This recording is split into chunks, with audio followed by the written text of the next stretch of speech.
Perfect. Okay. I try to do a little bit of the OR, but a little bit more for you too, since you'll be dealing with these patients postoperatively and preoperatively, getting them ready. So just a little general overview. This mouse or this mouse? This one? Okay.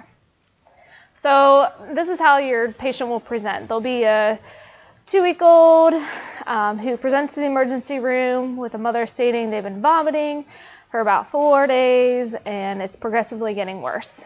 And then they state, this is the important part, that it seems to be shooting out of their mouth, just like the picture depicts there.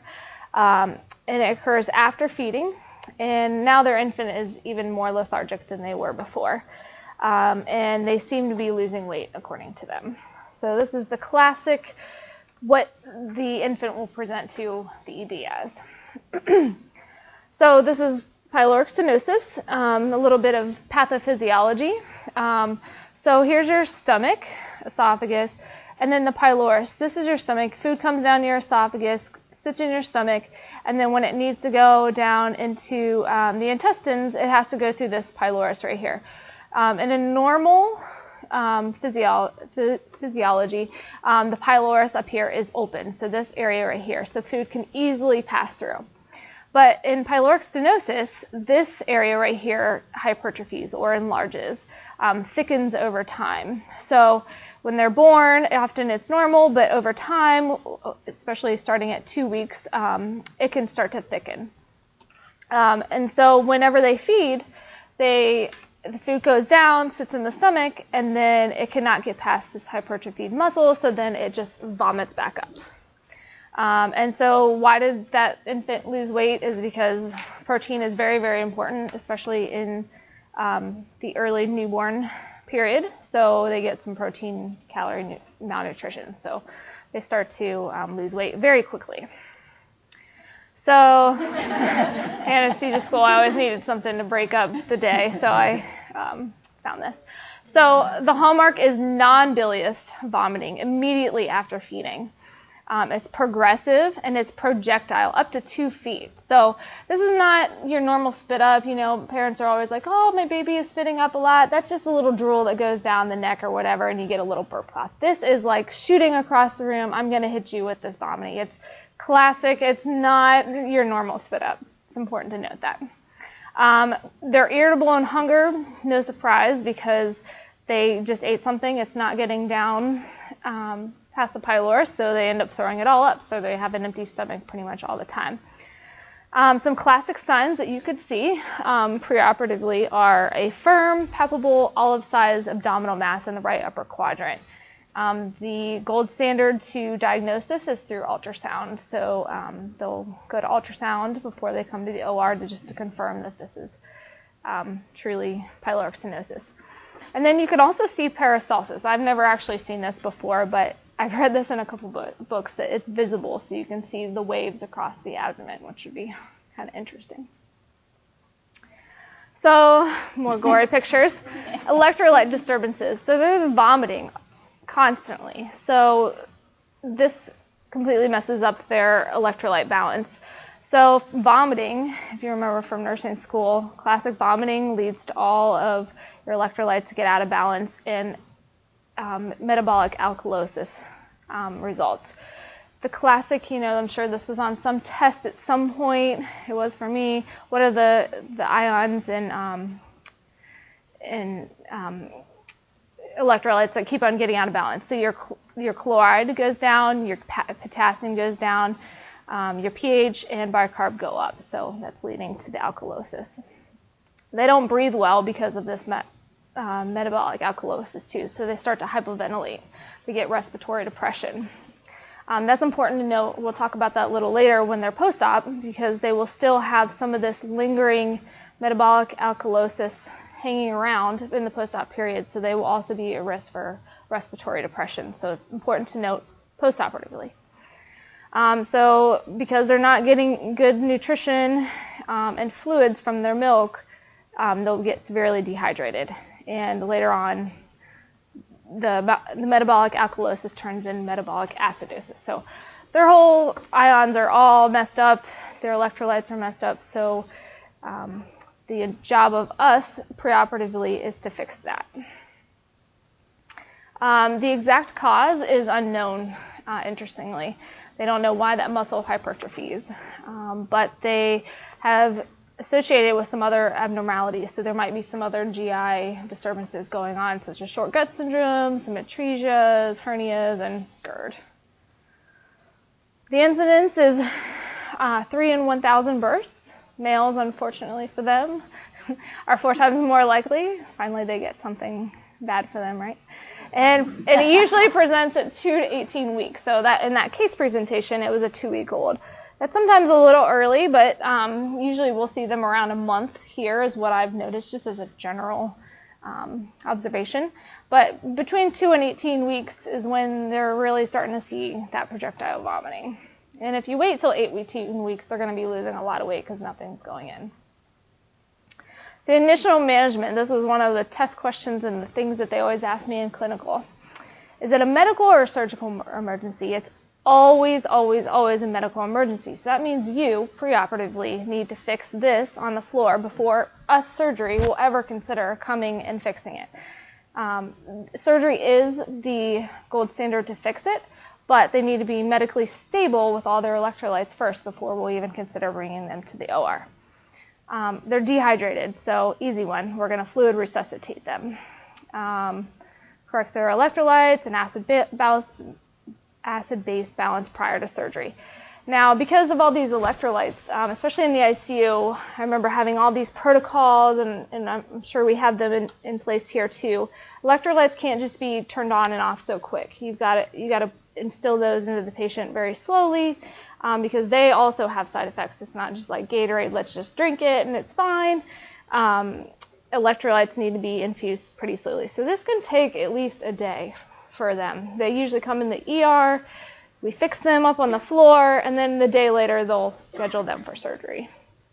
They're obviously NPO because we don't want to exacerbate their vomiting and metabolic disturbances anymore. And they're going to be an aspiration risk, so it's probably a good idea to lift that head of the bed up at least 30 so they're not just choking on their vomit.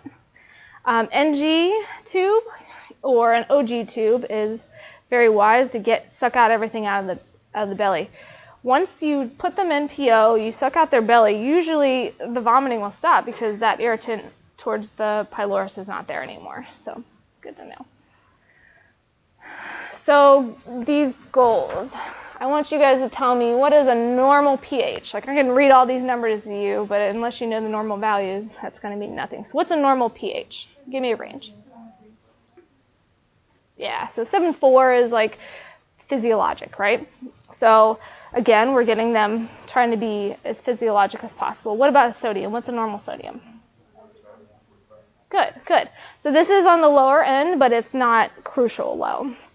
Potassium. Good, good. Again, it is on the lower end, but it is not crucial low where they'll have arrhythmias. Chloride. Yeah, 90 to 110, somewhere in there. So that's pretty close. And then bicarb.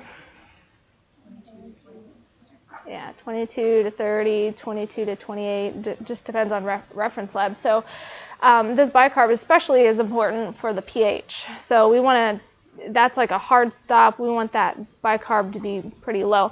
And I was talking to Linton, who is one of our PAs, and I asked, these are the things that I know as a general rule or that I can read in a book, but I asked him what we do here at Nemours, and he said the chloride level that we want here is greater than 95 and the bicarb less than 28.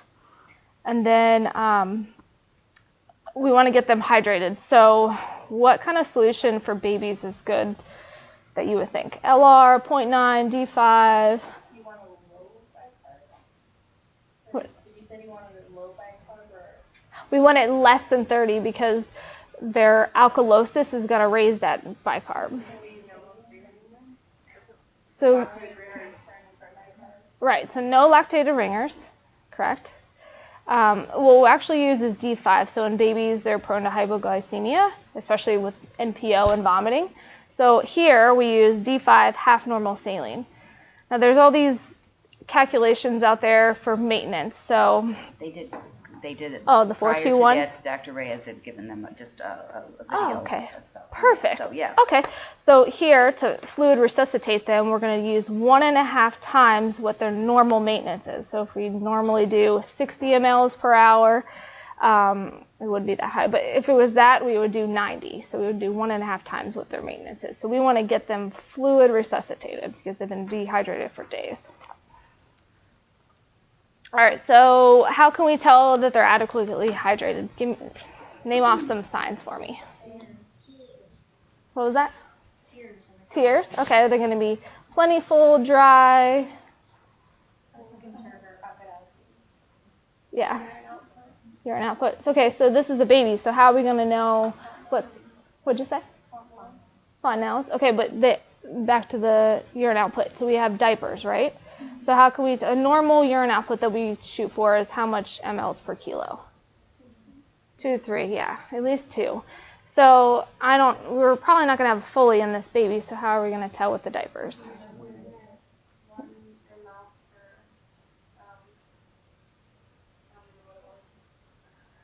So weighing them, right? Weighing the diapers is what yeah. Yeah, sorry, maybe I'm not asking you right. So you'll compare what it was pre-op and then weigh them and make sure that we're getting good urine output. Let's see what else. You said the fontanelle, anterior or posterior fontanelle shows hydration. Yes. Yep, very correct. So it wouldn't be sunken anymore. It would be nice and flat. What about alertness? That lethargic baby, are they going to start to be? Yeah, they're going to start getting more alert.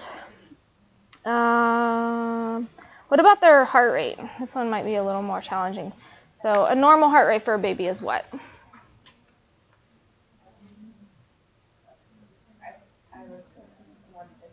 Yeah. Yeah, 130, 150, something like that. So if they are severely dehydrated, is their heart rate going to be higher than that or lower than that? Higher, correct, yes. And if somebody's fluid overloaded, it would be really low. So good. What about?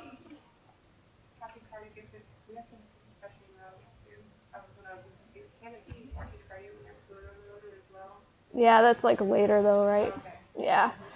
The initial is high heart rate, dehydrated, and then low heart rate for fluid overload, the initial. What about blood pressure? Dehydration. Hypotension. So then they would become normotensive once you fluid resuscitated them. Okay, good. What about their cry? How would it sound? Yeah, it would be a shrill, kind of weak cry when they're hypotensive or low volume. Okay, good. All right, so how do we fix this surgically? Fix all their electrolytes, their acid-base balance, so then now we will consider them for surgery. Oftentimes we do this laparoscopically, or we could do it the open technique, but laparoscopic is always better for pain control and incisions and cosmetic reasons too. So we often do this laparoscopically. So it's a really quick procedure, usually 25 minutes or so. Surgeons just go in with their scope and they're going through the trocars and just make an incision right along that hypertrophied muscle. So they cut it and then it's release the obstruction. So they're pretty much, it's the gold standard for fixing it. This is more on the anesthesia end, but we're at high risk for vomiting and aspiration. So we often put these patients asleep awake. We will decompress their stomach to make sure that there's nothing left in their stomach. We turn them side to side to make sure if there's any pooling on one side or not. We do what's called a rapid sequence induction just to secure that airway as fast as we can with an endotracheal tube. We don't want any risk of any stomach contents in the lung. So, and then this is good to know that we usually avoid the narcotics because it can potentiate respiratory depression. It'll take them forever to wake up. I mean, like an hour or so if we were to give them very much narcotic. And then in the postoperative period, because our narcotics last for a while, they would be more risk for respiratory depression up on the floor. So we want to avoid that. So usually just Tylenol will work for them. We wake them all the way up because they're at risk for aspiration once again. And then to tally on to the respiratory depression, again, they're at risk for the drowsiness and lethargy. So they're not really sure completely why that the respiratory depression can occur, but it's probably just from those metabolic derangements that are still lingering around a little bit. And since they're so young, young babies often are at more risk for apnea and depression. So up on the floor afterwards, you'll have them on all your vital signs, so you'll be able to see if they're breathing and pulse ox and that. So some things, it's actually surgeon dependent, but some will start out with a little bit of Pedialyte. Start out with like 30 mLs of Pedialyte and see how they go, and then some of them just go full swing and let them start drinking formula or breast milk right away. So it just kind of depends, but feeding should be started out pretty slow because they're getting used to actually holding contents in their stomach now. But this is also important to know that minor vomiting can still occur, but it will eventually resolve. So if the mother or parent is upset and sees them vomit again, it's common to occur, so it will resolve pretty soon. Just keep a close eye on their eyes and nose, and they should start to gain weight now that they can actually have some food. So that's it. Since I gave you a gory pumpkin picture and it's almost Halloween, I thought I'd give you some normal ones. But that's holiday, Halloween. Yeah. You guys have any questions? I just have one out of the chest. Yeah, sure. You said that you just cut the pyloric muscle. Mm-hmm. Is there any concern that the scar tissue is going to create another restriction that's going to have to be fixed later on? Oh gosh, that'd be a question for the surgeons, but Yeah. I don't think I've so. ever seen any like repeat Yeah. surgeries. I mean, it's usually fixed and that's it. Right? Yeah. And Amy's not kidding. It's quick.